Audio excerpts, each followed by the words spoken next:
Exactly. Yeah. So there are certain foundational elements of our civilization, of our society, which are crucial to our well-being. And one of them is the capacity to openly debate ideas and to expose ourselves to ideas across the gamut. And I'm not just talking about political ideas.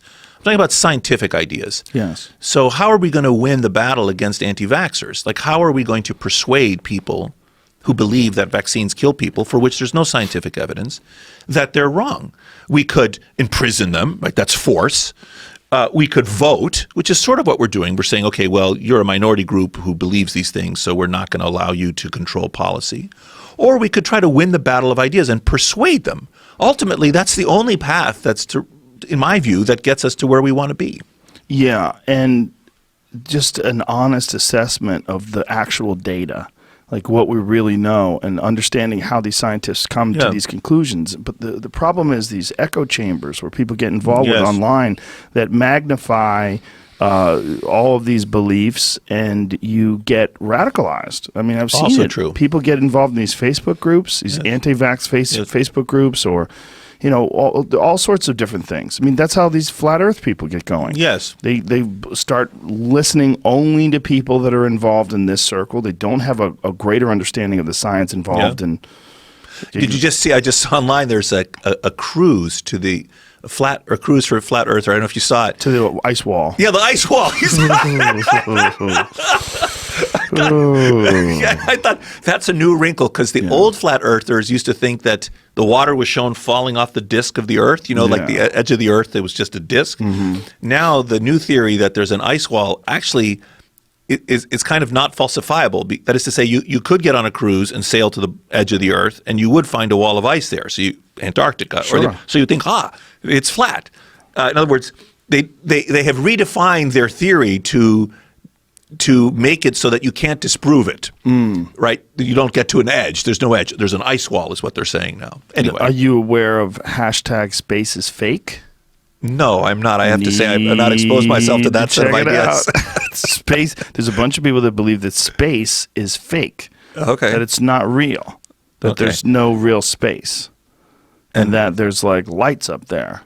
Oh. And that this is some sort of a plan by Satan. It's a lot of it's very biblical, which is really interesting. A lot of the flat Earth stuff is very biblical. That's interesting. It has to do with the firmament, and they use descriptions and depictions from the Bible. Oh. Yeah, it's super bizarre. And what's really bizarre is when you listen to the YouTube videos or these discussions that are done by people that use words that are real. They string them together correctly. They have like full sentences. They appear to be articulate. It's very confusing if you're a dummy.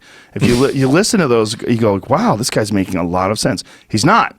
But it sounds like he's making a lot of sense because he's using all these words that are correctly used. There's no ums. He's saying it articulately. There's like everything seems like oh my goodness, sense. This man is exposing. Yeah. He's exposing the reality, but it's not. It's just fucking nonsense. Yes. And if you don't know any better, and that's all you listen to, that's where your head will go. The same with the anti-vax movement. If you only listen to these anti-vaxxers, they're making so much sense. Like, oh my God, it's giving everybody all sorts of ailments. You're on the spectrum. And they have a theory of how it does that, which is not, it uses, as you say, scientific words, but it's actually not scientifically correct. Right. It does this, which then does that, which then does that. They lay out a kind of causal chain, which is false. And then there's a problem of nuance and perspective because there's so many people that get vaccinated. There's hundreds of millions of people in this country, billions of people worldwide. And then there are instances, rare occurrences where people have real issues with vaccinations. Well, there are some where they have real issues. So, for example, there's some vaccines which are known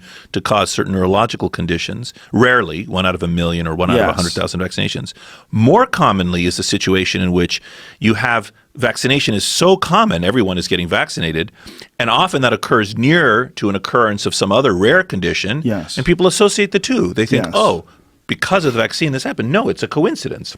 Either or, yes. There's both. And there's also, if it's 1 out of a million and you have 300 million people, you have 3 million. Yeah. 1 million people with an issue is a big deal, right? With 300 million people, you easily could have 300 really big cases. 300 cases where Of people something, have yes. died from Yes. vaccines, and then you bring those in front of people and say, oh my God, and then there's this one and this one and this one, and there's 298 more, and you're Yes. like, holy shit, Yes. all these people are dying from vaccines? Yes, yes. It doesn't feel good if it's your child, but Correct. when we look at the greater perspective of humanity, and you say, well, listen, you don't want to bring back smallpox. You don't want your child to get measles. Babies can get measles when they can't even be vaccinated for it. This is one of the reasons why we need to vaccinate children, Yes. to make sure they don't get measles. This Yes. is a serious fucking problem. Yes. And a serious problem that scientists have labored for untold Yes. decades to try it's to a cure. triumph of our civilization that we can Yes. actually stop these diseases. Yes. Yes, and save children's lives.